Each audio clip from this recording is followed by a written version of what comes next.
যারা শুরু থেকে লন্ড্রিতে এই ডিজেল বয়লার ব্যবহার করছেন, কিন্তু এখন ডিজেলের দাম বেড়ে যাওয়ার কারণে এই ডিজেল বয়লার ব্যবহার করা কিংবা চালু রাখা সম্ভব হচ্ছে না, সেই ক্ষেত্রে একটাই উপায়, সেটা হলো যে ইলেকট্রিক বয়লার লাগানো। কিন্তু আপনি ভয় পাচ্ছেন কিংবা আপনার বিশ্বাস হচ্ছে না এই এত বড় ডিজেল বয়লারের জায়গায় ছোট একটা ইলেকট্রিক বয়লারে স্টিম অর্থাৎ বোখার ফুল আসবে কিনা।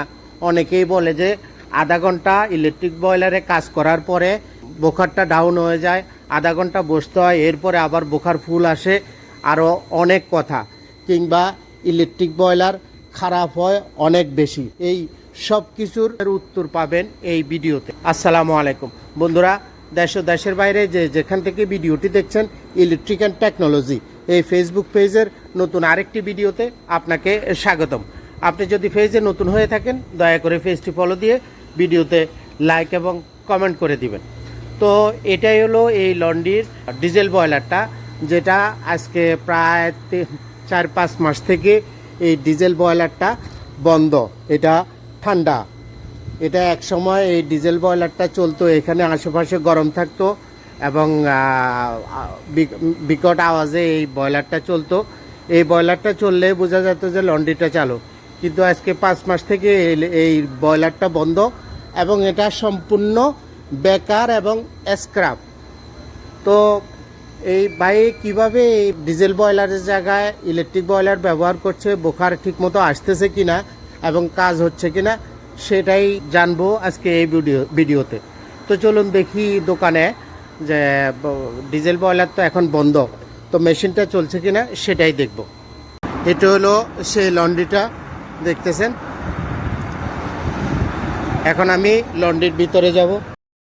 এই বডিটা দেখেন, এখানে প্রায় 80 বা তারও উপরে আছে, দেখতেছেন। এখন আমি বোখারটা দেখব। এই বয়লারটা একটু দূরে বসানো, এখান থেকে 5 গেছে। এটা দোকানের পিছনে রাখা। এই যে এখানে উনি পর্দা দিয়ে রেখেছে। এই হলো বয়লারটা। এটা হলো 24,000 ওয়াটের ইলেকট্রিক বয়লার। এটা আমার হাতে বানানো, যেটা বডিটা কোম্পানি থেকে আসছে। দেখতেছেন এই মোটরটা, এটা হলো যে মোটরটা আমি বাইরে দিয়েছিলাম। তো দেখতেছেন সব কিছু 4টা হিটার দেখেন, আমেরিকান 6000 ওয়াটের বয়লারটা মোটামুটি খুব ভালোভাবে চলতেছে। এই ভাইয়ের সাথে কথা বলে জানতে পারলাম যে উনি ক্যামেরার সামনে আসতে রাজি না। তো উনি বলেছে যে মোটামুটি মাসে 1000 রিয়ালের মতো বিল আসে এবং খুব স্মুথলি মাশাল্লাহ চলতেছে, কোনো সমস্যা হচ্ছে না বয়লারে।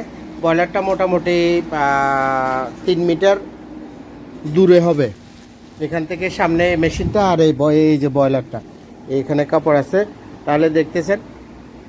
তো যারা এখনও ভয় পাচ্ছেন এই ইলেকট্রিক বয়লারের ব্যাপারে, তাদের জন্য চেষ্টা করেছি দেখানোর জন্য যে মেশিনটা চলে কিনা। যখন পানি ওঠে তখনও এই ঘড়িটা এরকমই থাকে কাজ করা অবস্থায়।